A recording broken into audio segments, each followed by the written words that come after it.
नमस्कार, breaking news निमित्त आपण काही वेगवेगळ्या स्पर्धा घेतल्या होत्या, परंतु साहेबांना जायचं असल्यामुळं फक्त वक्तृत्व स्पर्धेचे विजेते जे आहेत त्यांना साहेबांच्या हातानं बक्षीस वितरण केलं जाईल. मी धर्मापुरी या बापू माई पुण्यतिथी निमित्त आमचे मित्र जिल्हा परिषदेचे माजी सदस्य श्रीमान तिडके सर यांचंही या ठिकाणी आगमन झालं आहे. त्यांचंही विद्यालयाच्या वतीनं खूप खूप स्वागत.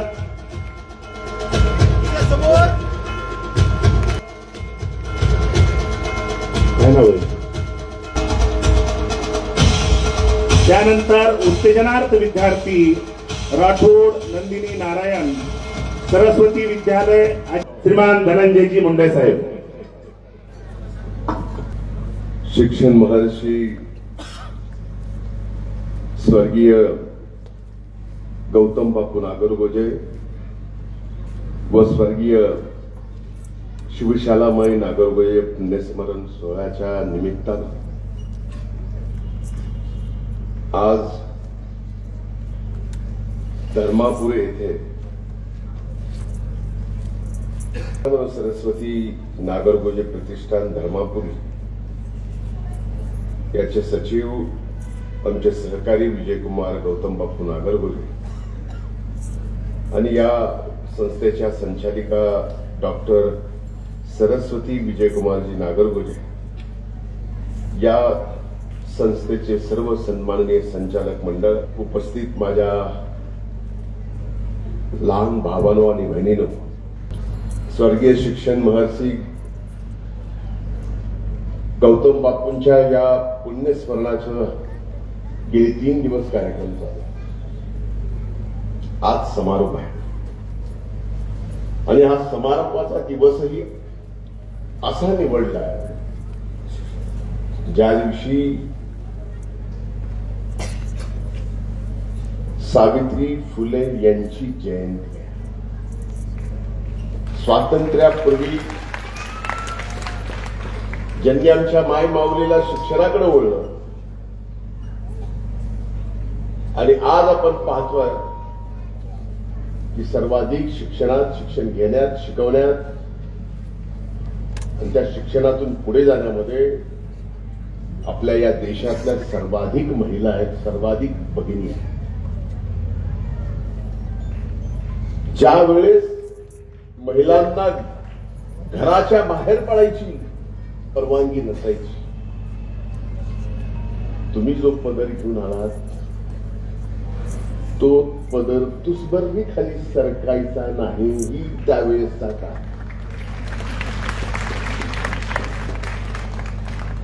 त्या काळात त्या आमच्या मायमाऊलींना शिक्षणाची ओढ लावणं हे सर्वात मोठं क्रांतिकारी काम जर या देशात कुणी केलं असेल तर ते सावित्रीबाई फुले यांनी केलं. त्यांची आज जयंती आहे. त्या निमित्तानं मी आपल्या सर्वांच्या वतीनं त्यांना विनम्र अभिवादन या ठिकाणी करतो.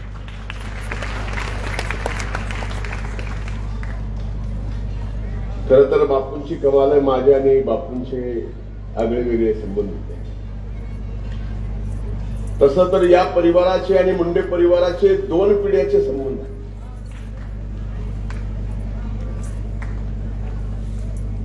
पण बापूंनी सुरुवातीला काँग्रेसची विचारधारा धरली. तो काळ काँग्रेसचा होता. स्वाभाविक सत्ता काँग्रेसची असायची. त्यांनी त्यांच्यासाठी कुठलं पद घेतलं नाही. अभिमान वाटतो सांगायला, बापूच्या बाबतीत पद त्यांना मिळू शकत होतं पण त्यांनी पद घेतलं नाही. शिक्षणासाठी शाळा घेतल्या आणि त्यातून असंख्य विद्यार्थी शिकले आणि पुढे गेले आणि आज ते त्यांचं जीवन अतिशय व्यवस्थितपणानं जगतात. ही खऱ्या अर्थानं बापूची सर्वात मोठी जीवनाची कमाई आणि ती आजही तुम्हाला आठवते. आजही ती तुमच्या लक्षात आहे. याचाच अर्थ एखादा व्यक्ती, एखादा कर्तृत्ववान माणूस आपल्या मातीतून निघाल्यानंतर आपल्या मातीतल्या माणसाचं ऋण फेडायचं आहे, तर ते पद घेऊन फेडायचं नसतं, तर आपल्या मातीतल्या माणसाला मोठं करून सोडायचं असतं. हे बापूची शिकवण. आज मी सहज म्हणलं की आपल्या अगोदर माझे मित्र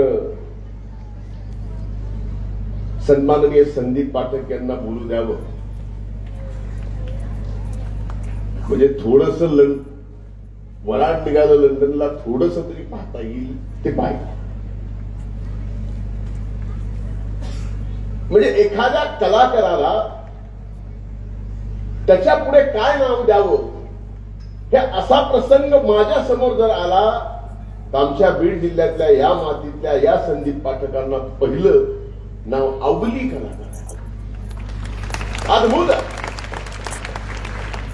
ज्या काळात लक्ष्मणराव देशपांडेंनी वराड निघालं लंडनला चालू केलं, 2000च्या पुढे प्रयोग केले, ते केल्यानंतर ते गेल्यानंतर त्यांचा वारसा वराड निघालं लंडनचा, जशाला तसा किंवा त्याच्यापेक्षा 2 पावलं पुढे जर कोण करत असेल आजही, तर ते आपल्या मातीतले संदीप पाठक आहेत, हे आपल्याला विसरून जमणार नाही.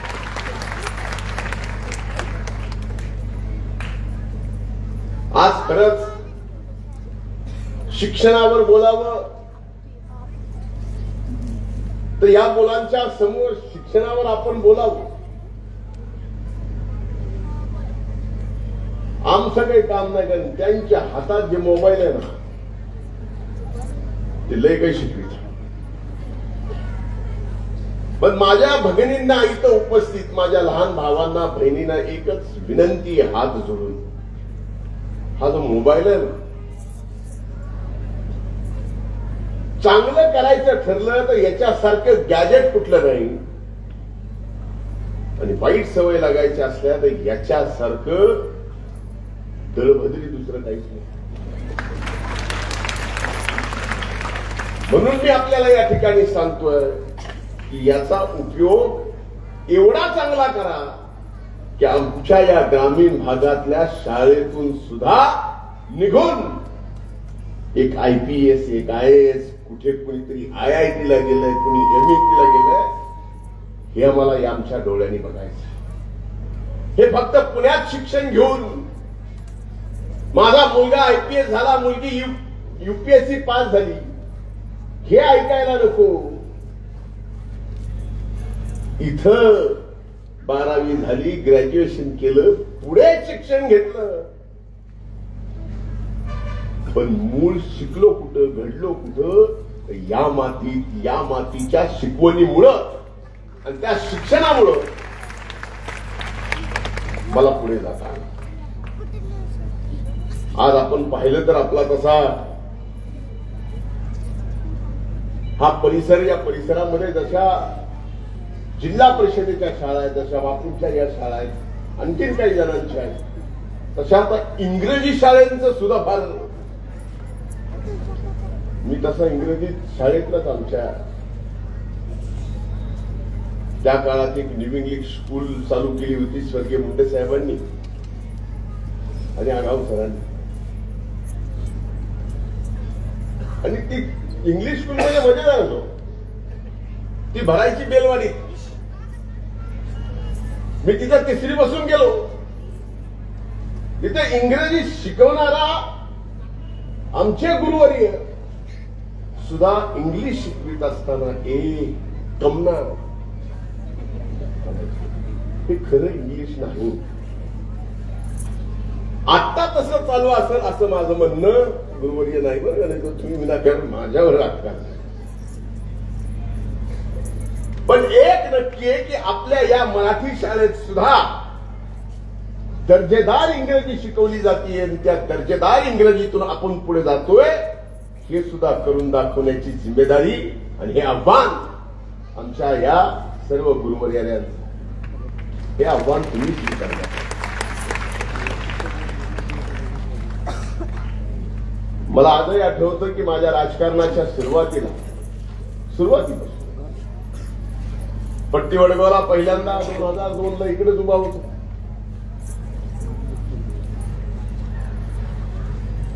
वारंवार बापू मार्गदर्शन करायचे. बापूंचं माझ्यावर विलक्षण प्रेम. सुरुवातीला 2 साहेबांच्या सोबत, नंतर मुंडे साहेबांच्या सोबत आम्हाला बाजूला काढल्यावर बापू मात्र मुंडे साहेबांच्या सोबत, पण आशीर्वाद मात्र माझ्या सोबत असायचा. हे बापू हळू कुठल्या तरी मार्गाने आपल्याला मार्गदर्शन करावं आणि त्याच्यातून आपल्याला मार्ग सापडावा आणि यश मिळावं, हे बापू. म्हणून आज इथं सगळं पाहिल्यावर असं वाटायला लागलं की मला वाटत नव्हतं की ही एवढी लहान आपली लेकरं. मी इथं आल्यावर, संदीपजी तुम्ही इथं आल्यावर काय उत्स्फूर्त प्रतिक्रिया त्यांनी टाळ्या वाजून या ठिकाणी दिल्या.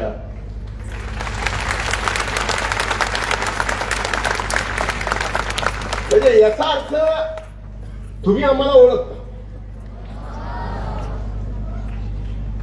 पण मला सांगा, अशातला एखादा हिंदी चित्रपट आठवतो का तुम्हाला? नाही? कुठला? काय म्हणतात? धुरंधर. तर धुरंधर मधल्या हिरोचं नाव सांगता येईल का? अक्षय खन्ना म्हणतायत.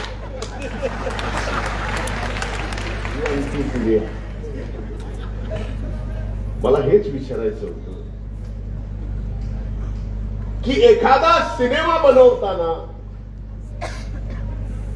त्या सिनेमामधला मुख्य कलाकार मागा पडतो, पण त्यातला विलन एवढा पुढे येतो की आज त्या हिरोचं नाव कोणाला माहित नाही, पण खतराचं नाव माहिती. म्हणजे रहमान डखैत तुम्हाला माहिती, रणवीर सिंगचं नाव कोणाला माहित नाही. काय नाव सांगा बरं त्या पिक्चर मधलं?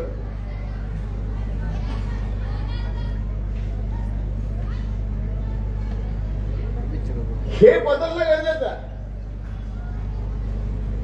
या अशा चित्रपटातून मी हे एकच नाव सांगतो असं नाही, याच्या पूर्वीचे पिक्चर बघा, यात सुद्धा हिरो आज त्यांचं नाव होत नाही, विलनचं नाव होतं. हे जमाना.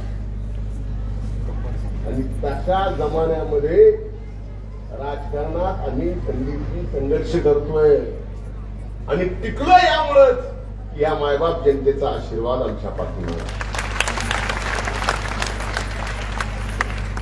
या धर्मापुरी परिसरामध्ये मला भरपूर काही, आज तुम्ही पाहताय परळीत आल्यानंतर परळीत येताना रोड, जाताना रोड, इकडं अहमदपूरकडे जा, इकडं अंबाजोगाईकडे जा, परळीकडे जा, परळीतून गंगाखेडकडे जा, तिथून बिडाकडे जा, कुठेही गेला अतिशय उत्कृष्ट रस्ते, कुठलाही मार्ग आहेत का नाही, गेलंय का नाही, हेही सांगतो की ऐतिहासिक किल्ला ही धर्मापुरीमध्ये ऐतिहासिक आहे. तुम्ही सांगितलं, उदाहरण दिलं, धर्मापुरीचे फलाने मुंबईला गेले, बघितली बिल्डिंग, इथं 2-3 बिल्डिंग इकत घेऊन येते मी. धर्मापुरीवाले कुठे दक्षिणापूर साधं काम नाही धर्मापुरीचं. अर्धी मुंबईचे माहिती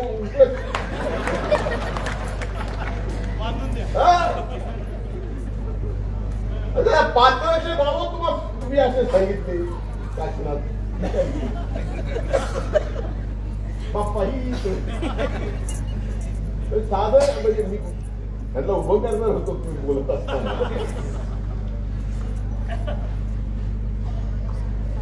या ऐतिहासिक धर्मापुरीमध्ये एक किल्ला आहे. मला वाटत नाही की जवळपासच्या मराठवाड्यातल्या कुठल्या किल्ल्याचं जीर्णोद्धार झाला असेल, पण मला अभिमान वाटतो सांगायला ऍडव्होकेट गोविंदराव वकील साहेब आहेत, त्यांनी पुढाकार घेतला आणि तो ऐतिहासिक किल्ला सुद्धा त्याचा जीर्णोद्धार आपल्याला करता आला. मी घोषणा केली कृषी मंत्री असताना की इथं 100 एकर मध्ये आपण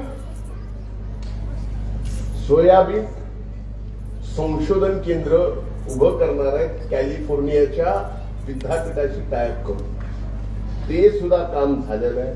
आज त्याची किंमत वाढल्यामुळं नव्यानं प्रशासकीय मान्यता घ्यावी लागतीये. इथं ते झाल्यानंतर, हे रोड झाल्यानंतर मी एक गोष्ट मात्र धर्मापुरीत आल्या पाहिली. वकील साहेब, तुम्ही सरपंच आहे, धर्मापुरीचं डिवायडर आहे, आत उंचीची लोखंडी कट नका करू. तिथं वाळवायला कपडे जे टाकलेत नाही एवढी नका राहा.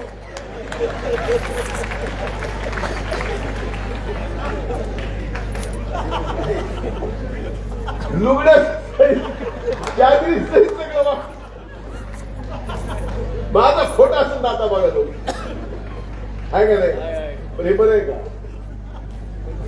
रोड एवढे चांगले सगळे, गाव आहे मान्य आहे, पण संधी मिळाली ना रे वाळवायला आहे.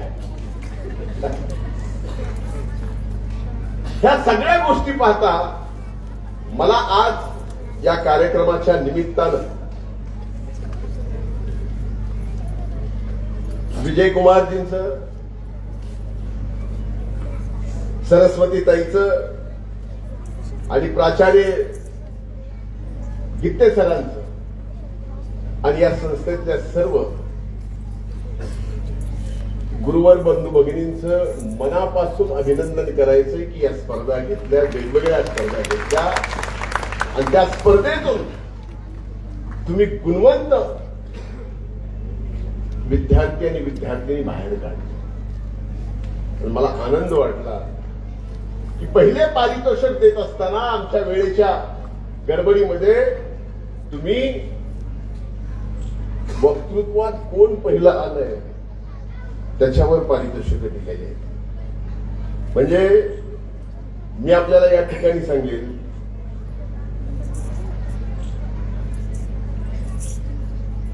वक्तृत्व हा विषयच माझ्या आवडीचा. मला तसं कोणी शिकवलं नाही. माझे मी झालो, कसा झालो मला माहित.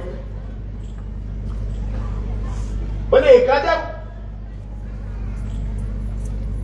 ज्याला पारितोषिक मिळालंय, जे गुणवंत म्हणून पुढे आलाय, त्याचं एखादं पारितोषिक देणं कमी करून त्याचं भाषण ठेवलं असतं तर अधिक आनंद झाला असता. माझ्या बंधू या दोघांनाही माझी विनंती आहे की हा जो कार्यक्रम बापूंच्या सोहळ्याच्या निमित्तानं केला, काकूंच्या सोहळ्याच्या निमित्तानं केला, हा कार्यक्रम कधीही बंद पडू द्यायचा नाही. अखंडित हा कार्यक्रम चालू ठेवा.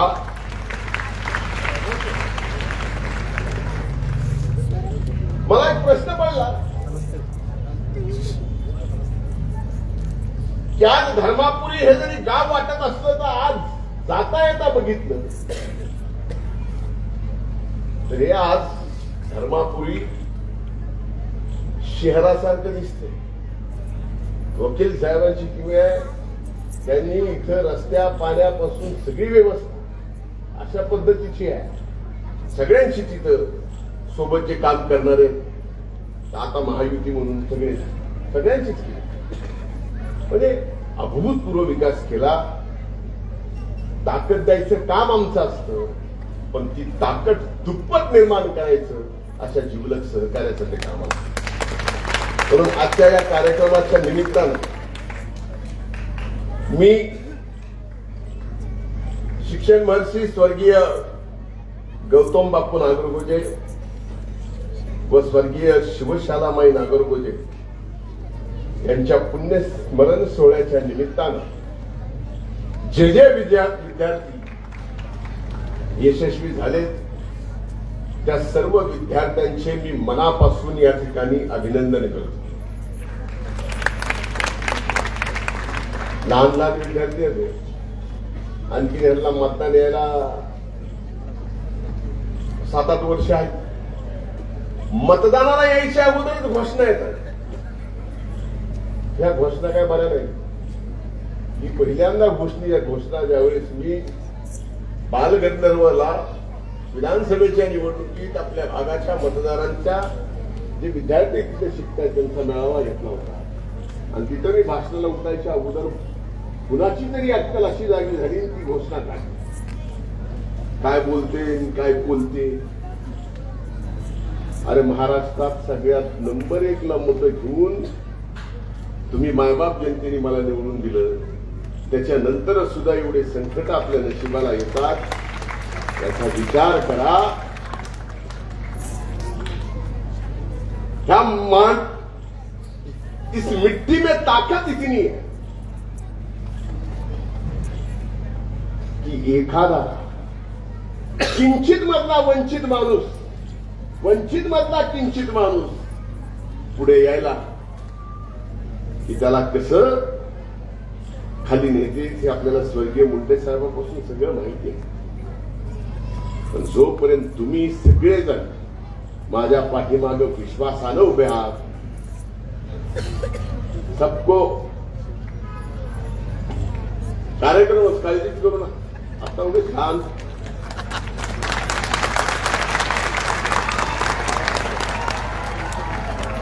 मौका सभी को मिलता है. मौका सभी को. म्हणून आज या कार्यक्रमाच्या निमित्तानं आपल्या या शाळेच्या कुठल्याही अडचणी असतील विजयजी तुम्ही मला सांगा. त्या अडचणी मी प्रामाणिकपणानं सोडतो. काही असेल अतिशय चांगल्या शाळा आहेत. या शाळेतून अतिशय चांगले विद्यार्थी घडतायत आणि अशा या कार्यक्रमातून तुम्ही विद्यार्थ्यांना पुढे आणताय. म्हणून या शाळेच्या निमित्तानं तुमच्या सर्व शाळांना मदत करायची तयारी आहे. आपण सुद्धा आता तुम्ही शाळा चालवताय. मला कृषी मंत्री म्हणून जबाबदारी मिळाली. मी 2 ऍग्रिकल्चर कॉलेज परळीत आणले. आज पंकजाताईंना आपल्या पशुसंवर्धन मंत्रालय मिळालंय. त्यांनी पशुवैद्यकीय कॉलेज तिथं आणलंय. म्हणजे ही फार मोठी प्रगती. ही आज नाही तुम्हाला उद्या दिसणार. जे परळीचे थर्मल पॉवर स्टेशन 1, 2, 3, 4, 5 स्क्रॅपला झाले त्यांचं आयुष्य संपलं होतं. तिथे 9वा प्लॅन्ट मंजूर झाला होता. मी स्वतः सभागृहात विचारलं की या 9व्या प्लॅन्टचं काय झालं. मुख्यमंत्री म्हणले त्या 9व्या प्लॅन्टचं काय होईल तेही आम्ही देऊ. पण त्याच्या अगोदर भूसंपादन केलेल्या त्या काळातल्या ऊर्जेच्या थर्मल पॉवर स्टेशनच्या जमिनीवर 350 मेगावॉटचा सोलार प्रकल्प मंजूर करण्याची घोषणा स्वतः मुख्यमंत्र्यांनी सभागृहात.